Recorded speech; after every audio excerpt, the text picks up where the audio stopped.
First of all, sir, I would like to thank you because uh, I have become a better human being, and not only a better human being, but a better Muslim because of you. And undoubtedly, it is Allah who provides the heat, but for me, you were the source of that heat. And my question is that I have read in glorious Quran that in previous time, during the time of Prophet Muhammad sallallahu alaihi wasallam, men were allowed to keep female slaves, and they were allowed to have that intimate relationships with them without the nikah, and the offsprings were also considered to be legitimate. So, I mean, wasn't it any kind of degradation of the honor of the women? And were women allowed to do that, or this privilege was only confined to men?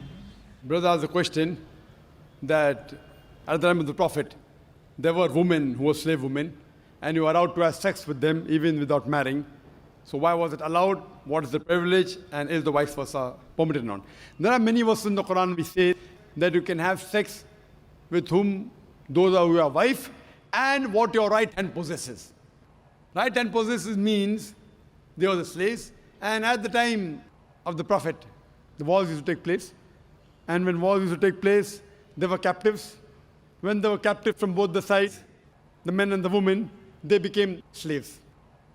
Though if you analyze, there are verses in the Quran, which also says in Surah Nisa, chapter number 4, verse number 25, if you do not have the means to get married, then marry a slave woman and give her freedom in mahr. That if you don't have the means to get married. So marry a slave woman and give her her freedom as mahr. So here it's encouraging that... Although the slavery has been abolished, Brother, you asked a question. Your question is over. it is correlated actually. You cannot correlate. You have to go behind the queue to correlate. You asked the question, we heard your question, it was long. If we start correlating always, non-Muslims are allowed. Muslims, you can go behind the queue, no problem. If we start correlating, we'll be able to handle very few questions. For non-Muslims, I'm a bit more lenient. So now the thing is that, so it's preferable to marry. Vice versa, it's not possible. It is only for the female women slaves that the man can have sex. The Quran doesn't say the vice versa. And this again, if you analyze, that if you see, at that time promiscuity was very common.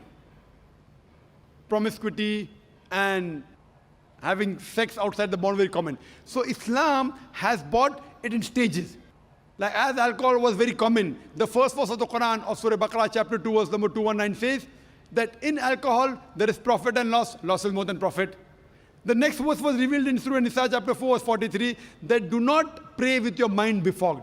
Means when you're praying, don't have intoxicants. Finally the ban came in Surah Ma'idah chapter 5 verse number 90 that alcohol is banned. So here, first Almighty God, Allah subhanahu wa ta'ala prohibits any other sex. Only two people allowed. Your wives and that which your right hand possesses. Now in this age, we don't have, any wars.